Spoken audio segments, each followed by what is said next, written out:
UP में कांग्रेस और Sapa India गठबंधन के तहत मिलकर लोकसभा चुनाव लड़ रही है। उससे पहले 7 साल बाद सपा प्रमुख अखिलेश यादव और राहुल गांधी एक साथ एक मंच पर नजर आने वाले हैं। अखिलेश ने कांग्रेस की भारत जोड़ो यात्रा का निमंत्रण स्वीकार करते हुए उसमें शिरकत करने का फैसला किया है। वह अमेठी और रायबरेली में राहुल के साथ यात्रा में शामिल होंगे।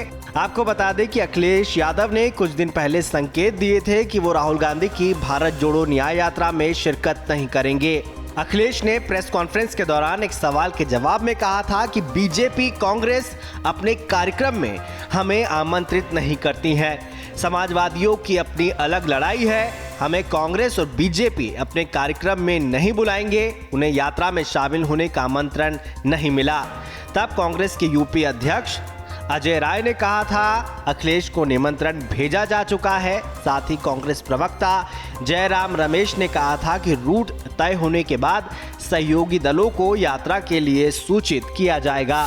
खबर महोबा से है, जहां लोकसभा चुनाव से पहले समाजवादी पार्टी को बड़ा झटका लगा है। दरअसल चरखारी विधानसभा सीट से सपा की पूर्व विधायक डॉक्टर अम्बेश कुमारी ने पार्टी से इस्तीफा दे दिया है। उन्होंने कहा कि वो सपा की नीतियों से असंतुष्ट थीं।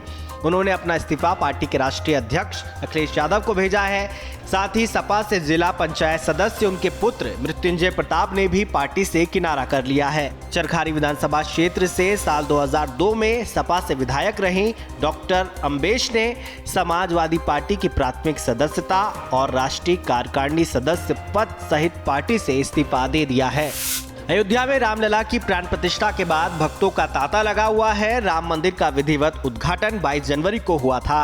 प्राण प्रतिष्ठा के बाद रामलला भक्तों को दर्शन दे रहे हैं। 6 फरवरी को अरुणाचल प्रदेश के मुख्यमंत्री पेमा खांडू कैबिनेट सहयोगियों के साथ राम की नगरी अयोध्या पहुंचे। मुख्यमंत्री पेमा खांडू का स्वागत करने के लिए अयोध्या के मेयर समेत बीजेपी नेता एयरपोर्ट पर पहुंचे थे। प्लेन से उतरने के बाद बीजेपी नेताओं ने सीएम खांडू का जोरदार स्वागत किया।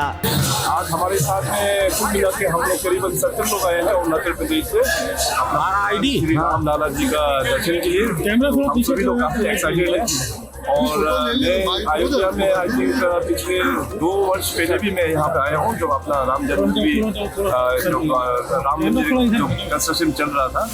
प्रयागराज के माघ मेले में साधु संतों के द्वारा गौरक्षा को लेकर गौ संसद बुलाई गई, जिसमें तमाम साधु संत और गौरक्षक शामिल हुए। वहीं शंकराचार्य अवि मुक्तेश्वरानंद ने कहा देश को आज़ाद हुए 75 साल हो गए और पूरे देश में आज़ादी का 75वां महोत्सव मनाया जा रहा है, लेकिन किसी को गौ हत्या बंद करने का समय नहीं मिल रहा है। दिल्ली की संसद में 75 साल से संसद भवन में हर प्रकार के प्रस्ताव पारित होते हैं, लेकिन गौ हत्या बंद करने का कोई भी अभी तक प्रस्ताव पारित नहीं किया गया, जिसको लेकर अब साधु संतों को आगे आना पड़ रहा है।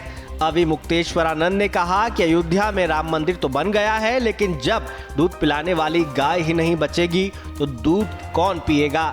जो प्रस्ताव पारित हुआ है उसको हम लोग केंद्र सरकार को भी भेजेंगे और उम्मीद जताते हुए कहा कि जल्दी उस पर कुछ अच्छा निर्णय भी आएगा। देखिए, आज यहाँ पर गौ संसद हो रही है, क्योंकि भारत की जो संसद है उसके बाद गाय के बारे में चर्चा करने के लिए समय नहीं है।